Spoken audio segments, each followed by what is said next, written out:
Alright, welcome to Lick of the Week. We're going to be doing a little bit of Yngwie today. Before I get started though, I just want to say I've been doing 2 videos a week up till now, up till last week.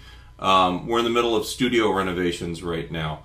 I can actually take this and show you we're painting and all kinds of other stuff.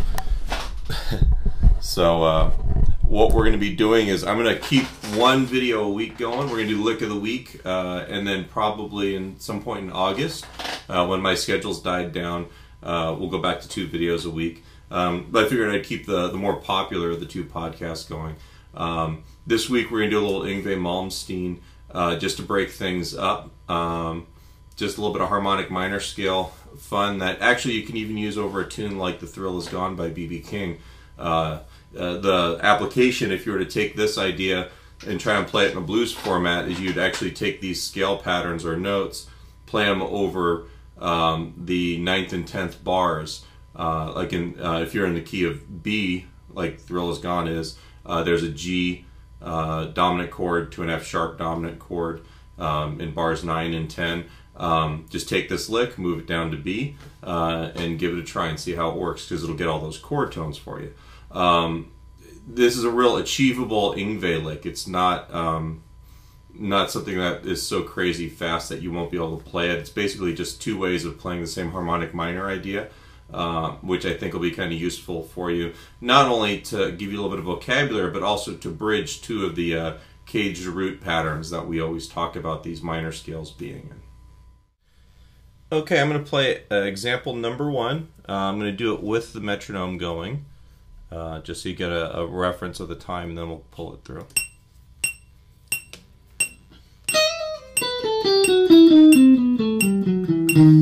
One more time.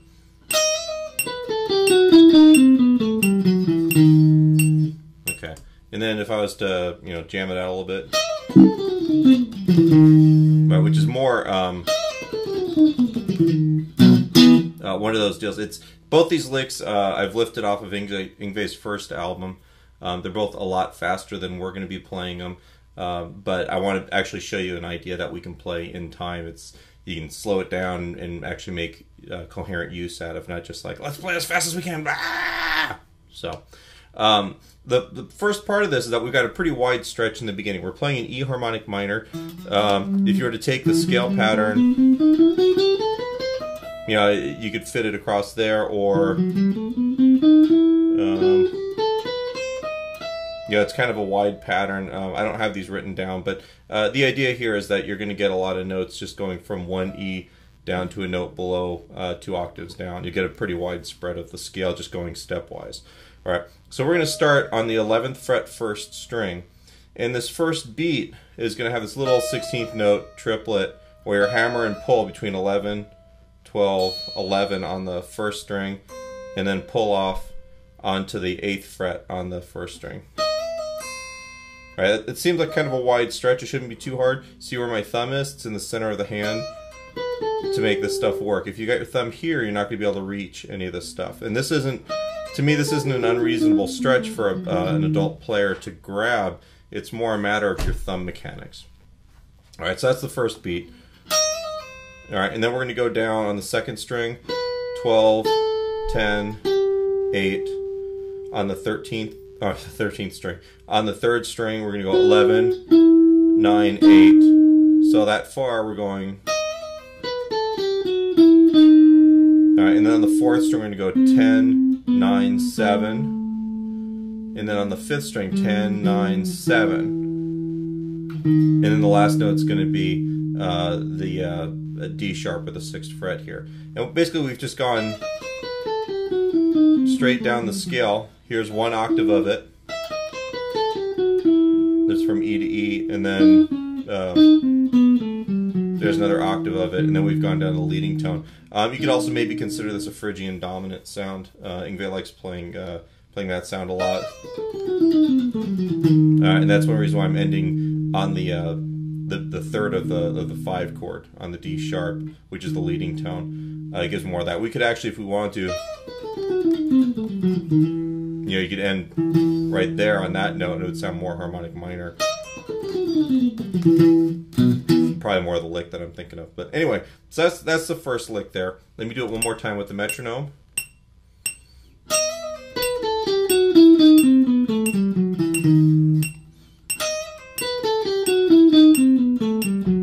Now I'm alternate picking it pretty strictly. But you really want to try to make sure, I'm doing a down pick there on the first string, and then starting the second string on a down as well. It just seems to sit better. Alright, I try not to anchor. If I'm really playing this stuff fast, I end up doing a little bit of anchoring, but you just want every note to pop out, and you don't want to be, I mean, you could do hammer-ons and pull-offs and legato stuff, but to me, part of the beauty of this week's lesson is just getting used to playing a scale all alternate picked. And keep in mind that these are triplets. Except for the very first lick, we're thinking the counting goes 2 triplet, 3 triplet, 4 triplet, 1 triplet, 2. Okay, there's 3 of these notes per beat.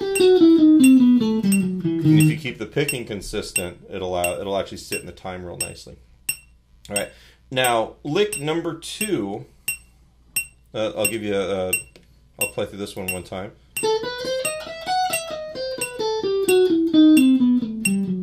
Okay, back up a little bit.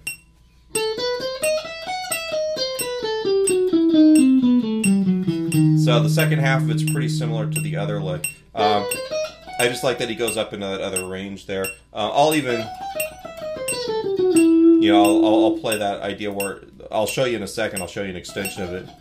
But the idea here is we're starting on the second string on the 10th fret, and we're going 10, 12, 13, and then you have to skip up here 11. I'm going to shut the metronome off. 11, 12, 14, and then back down 14, 12, 11, and then get your pinky on the 13, 12, and 10 on the second string.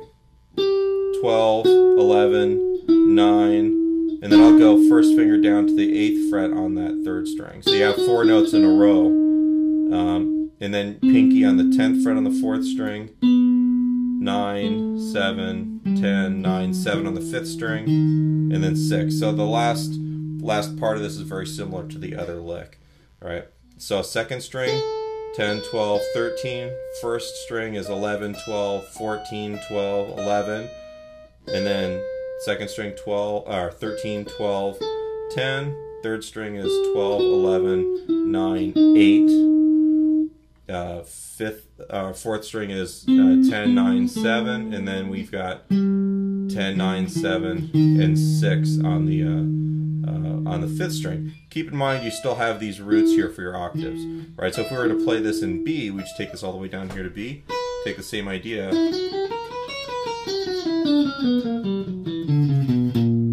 That's like what we're talking about with the B.B. King solo. You would actually play it down there.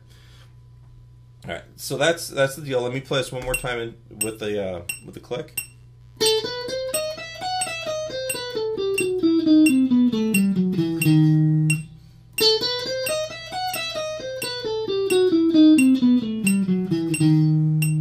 All right, now one thing that I might add on to it sometimes is instead of starting here, I'll start on the root on the 12. All right, and I'll go 12, 14, 15, 11, 14, 12, 11 on that first lick, and then play the rest. All right, and it kind of gives me just a little bit more of an extension. Like I said, a lot of this isn't groundbreaking stuff. He's just going up and down a harmonic minor scale. But what I like is the way the fingerings sit on the fretboard. Instead of playing a scale where it's all in one position, which sometimes doesn't, when we play this way, it just doesn't feel very musical. He's playing things more laterally, which tends to be almost more horn-like. Like when you listen to a jazz, like a saxophone or a trumpet player, their phrases tend to flow a little bit more, and they're not constrained within these boxes that a lot of times, when we learn a cage system, or any of these root pattern systems that we tend to learn all of our early theory on, you know, you end up getting kind of stuck in these little 5 jail cells all over the fretboard. And it's a good way to start learning where your notes are and where your roots are, but at a certain point it's good to break out of those. And these licks are really, to me, they're really cool because they allow you to go from like the A or the pattern 2 if you do the MI book to the G in Caged, which is pattern 3. You know, and you're kind of busting between those and bridging them with the scale pattern. If you wanted to, you could even play this just with a regular minor scale. Not the most exciting thing, but I mean, you could take those ideas and move them around. You could even take this idea and play it backwards. You know, just go up the scale, up the notes that I've given you.